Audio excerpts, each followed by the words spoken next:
पीक विम्या संदर्भात सर्व शेतकरी बांधवांसाठी आज एक आनंदाची बातमी आहे। तर शेतकऱ्यांच्या खात्यामध्ये पीक विमा जमा तर यादीमध्ये नाव आहे की नाही ते कशा पद्धतीने पाहायचे तुम्ही तुमच्या गावानुसार शेतकऱ्यांच्या नावानुसार यादी चेक करता येणार आहे। सर्वप्रथम आपलं जे काही स्टेट आहे तर स्टेट इथं सिलेक्ट करायचं आहे। तर स्टेट सिलेक्ट केल्यानंतर इथं तुम्हाला खाली दाखवण्यात येईल। तर आता तुमचा जो काही पीक विमा आहे त्यामध्ये खरीप असो की रब्बी असो तर त्याची यादी तुम्हाला लाईव्ह दाखवणार आहे आजच्या व्हिडिओमध्ये। तर व्हिडिओला स्किप न करता शेवटपर्यंत बघा। तर आता आपण जे काही महाराष्ट्र इथं 2024चा खरीपचा पीक विमा भरलेला आहे। तर मी इथं खरीप इथं सिलेक्ट करणार आहे, जे की इथं खरीप दाखवत आहे। प्रधानमंत्री फसल विमा योजना या चेकबॉक्सवरती क्लिक करणार आहे।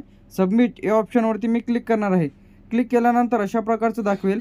तर आता आपल्याला जायचं ॲप्लिकेशन। तर ॲप्लिकेशनवरती गेल्यानंतर अशा प्रकारचं दाखवेल अनपेड ॲप्लिकेशन, पेड ॲप्लिकेशन्स, त्याचप्रमाणे अप्रूव्हल। त्यानंतर आता ज्या शेतकऱ्यांनी पीक विमा भरलेला आहे परंतु चुकीच्या पद्धतीने तक्रार इथं केलेली आहे तर त्यांचे फॉर्म इथं रिजेक्ट करण्यात आलेले आहे। त्यानंतर चुकीचे डॉक्युमेंट्स व चुकीच्या पद्धतीने माहिती भरून फॉर्म इथं अपलोड केले होते तर त्यांचे फॉर्म इथं रिजेक्टेड पे ॲप्लिकेशन्समध्ये आलेले आहे। तर यामध्ये तुमचा फॉर्म आहे का चेक करा। तर यावरती क्लिक केल्यानंतर इथं एक फॉर्म दिसत आहे। तर यांच्या काही चुकीमुळे यांचा फॉर्म इथं रिजेक्ट झालेला आहे। तर आपण इथून बॅक येऊया। त्यानंतर इथं तुम्हाला चेक करायचे आता ज्यांचे कोणाचे फॉर्म इथं रिटर्न आले का, म्हणजे बरेच जणांचे डॉक्युमेंट्समध्ये प्रॉब्लेम राहते तर यावरती क्लिक करायचं आहे। तर यामध्ये एकही फॉर्म इथं वापस आलेला नाही। तर आता यामध्ये पात्र शेतकऱ्यांचे कसे चेक करायचं आहे तर इथं तुम्हाला जे की अप्रूव्हल ॲप्लिकेशन म्हणजे ज्यांना अप्रूव्हल मिळालेले आहे व ज्यांच्या खात्यामध्ये खरीप पीक विमा इथं जमा झालेला आहे त्याचप्रमाणे इथं क्लिक करायचं आहे। रब्बीचं सुद्धा आपण इथं पाहणार आहे। तर इथं टोटल प्रीमियम फार्मर्स तुम्हाला वर दाखवल्याप्रमाणे तर इथं जी काही शेतकऱ्यांची यादी इथं आलेली आहे तर तुम्हाला दाखवल्याप्रमाणे इथं तर अशा पद्धतीने तुम्ही यादी चेक करा की तुमच्या यादीमध्ये नाव आहे की नाही। त्यानंतर आता तुम्हाला त्याच प्रकारे रब्बीचं सुद्धा आपण इथून चेक करून घेऊ। तर इथं थोडं बॅक यायचं आहे। तर इथं पुन्हा आपण बॅक येऊ। त्यानंतर इथं आल्यानंतर आता आपल्याला इथं चेक करायचं आहे रब्बीचं। तर रब्बीचं कोणतं चेक करायचं आहे, प्रधानमंत्री फसल विमा योजना। तर यावरती मी क्लिक करणार आहे। त्यानंतर तुमच्या कोणत्या जिल्ह्यात पीक विमा जमा झालेला आहे ते सुद्धा सांगणार आहे। तर व्हिडिओला शेवटपर्यंत बघा। तर मी जसे यावरती क्लिक करेल त्याच पद्धतीने तुम्हाला पुन्हा ॲप्लिकेशन्सवरती यायचं आहे। पुन्हा तुम्हाला इथून चेक करता येणार आहे की तुमचा फॉर्म कोणाचा रिजेक्ट झाला का। तर मी यावरती क्लिक करणार आहे। क्लिक केल्यानंतर इथं जे काही दाखवत आहे अधिक एका दोघाची इथं रिजेक्ट झालेला आहे फॉर्म। तर इथं त्यांनी जे लक्ष दिलेलं नसेल त्यानंतर इथं पुन्हा यायचं आहे। तर आता जे काही अप्रूव्हल झालेले आहेत ॲप्लिकेशन्स यावरती मी क्लिक करेल। तर इथं ॲप्लिकेशन्स अप्रूव्हल झालेले आहेत जे की या शेतकऱ्यांच्या खात्यामध्ये ज्यांच्या जमा व्हायचे राहिलेले आहेत तर अशांना घाबरण्याचं काही कारण नाही। इथे 1 ते 2 दिवसांमध्ये तुमच्यासुद्धा खात्यामध्ये डिपॉझिटच्या माध्यमातून इथं पैसे जमा करण्यात येतील। त्यानंतर इथं आपण बॅक येऊया पुन्हा। त्यानंतर तुम्ही तुमचं क्रोम ब्राउझर इथं ओपन करून घ्यायचं आहे। इथं टाकायचं आहे पीक विमा, सर्चवरती क्लिक करायचं आहे। तर इथं येईल प्रधानमंत्री फसल विमा योजना। तर पहिल्या ऑप्शनवरती तुम्हाला क्लिक करायचं आहे। क्लिक केल्यानंतर इथं थोडं टायमिंग घेईल। त्यानंतर इथं दाखवेल प्रधानमंत्री फसल विमा योजना। तर आता ज्या शेतकऱ्यांना पीक विमा मिळालेला नसेल तर अशाने तक्रार करता येणार आहे। या ऑप्शनवरती क्लिक करा। तुम्ही तुमचा जवळपास जी काही एरिया आहे तिथला हेल्पलाईन नंबरवर टोल फ्री क्रमांक तुम्हाला बघायला मिळेल किंवा 14447 या हेल्पलाईन नंबरला कॉल केला तरी चालेल।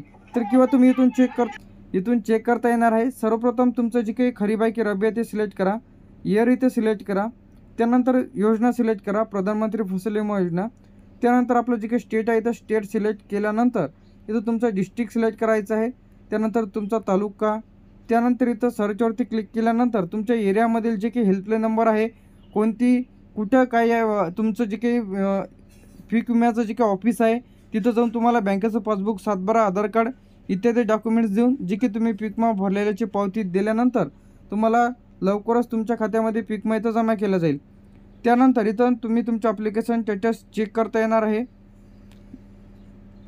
त्यानंतर आता ज्यांना कोणाला तुमच्या जिल्ह्यांमध्ये कोणत्या जिल्ह्यांमध्ये पीक विमा जमा झालेला आहे त्याचं ग्राफ तुम्हाला इथं बघता येणार आहे। तर तुम्हाला जर ग्राफ बघायचं असेल तर ग्राफ तुम्ही इथून चेक करू शकता।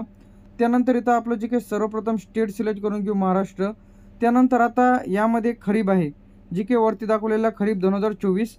तर इथं पीक विमा तुम्हाला दाखवल्याप्रमाणे इथं जे काही मी ओपन केलेलं आहे तर इथं टोटल फार्मर बेनिफिट्स आतापर्यंत किती शेतकऱ्यांना मिळालेलं आहे अहमदनगरमध्ये, अकोल्यामध्ये, अमरावतीमध्ये, बीडमध्ये, भंडारामध्ये जे की इथं संख्या दाखवलेल्या शेतकऱ्यांची बुलढाणा, चंद्रपूर, छत्रपती संभाजीनगर, त्यानंतर धाराशिव, धुळे, गडचिरोली, गोंदिया, हिंगोली, जालना, त्यानंतर जळगाव, कोल्हापूर, लातूर, नागपूर, नांदेड, नंदुरबार, त्यानंतर इथं नाशिक, पालघर, परभणी, पुणे, रायगड, त्यानंतर इथं रत्नागिरीमध्ये इथे झालेला नाही, रायगडमध्ये झालेला आहे.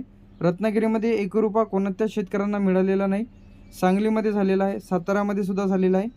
त्यानंतर इथं सिंधुदुर्गमध्ये सुद्धा मिळालेला नाही, जे की खरीप पीक विमा आहे. त्यानंतर सोलापूरमध्ये मिळालेला आहे, ठाणेमध्ये सुद्धा मिळालेला नाही. बाकी वर्धा, वाशिम आणि यवतमाळ या जिल्ह्यांमध्ये सुद्धा इथं मिळालेलं आहे. त्याच पद्धतीने तुम्हाला इथं बॅक यायचं आहे. इथं मी रब्बी सिलेक्ट करणार आहे. रब्बी जसं मी सिलेक्ट कराल त्याचप्रमाणे तुम्हाला आपलं जे काही स्टेट आहे पुन्हा स्टेट सिलेक्ट करायचं आहे. पुन्हा स्टेट सिलेक्ट केल्यानंतर एकदम काटाला यायचं आहे. तर यामध्ये अहमदनगरमध्ये झालेला नाही, अकोल्यामध्ये जमा झालेला आहे.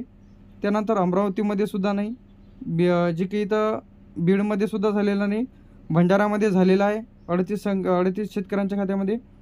त्यानंतर इथं चंद्रपूरमध्ये सुद्धा झालेला नाही, छत्रपती संभाजीनगरमध्ये झालेला आहे, धाराशिवमध्ये सुद्धा झालेला आहे, धुळेमध्ये झालेला नाही. त्यानंतर इथं गडचिरोलीमध्ये सुद्धा झालेला नाही, गोंदियामध्ये झालेला आहे, हिंगोलीमध्ये झालेला आहे. त्यानंतर इथं जळगावमध्ये झालेला आहे, जळगावमध्ये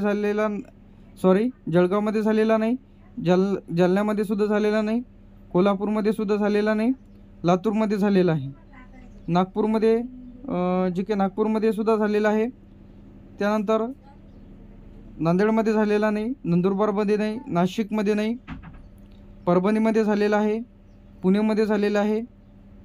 त्यानंतर रायगडमध्ये नाही, रत्नागिरीमध्ये नाही, सांगलीमध्ये नाही, सातारामध्ये नाही, सिंधुदुर्गमध्ये नाही, सोलापूरमध्ये नाही, वर्ध्यामध्ये झालेला आहे, वाशिममध्ये नाही आणि यवतमाळमध्ये नाही.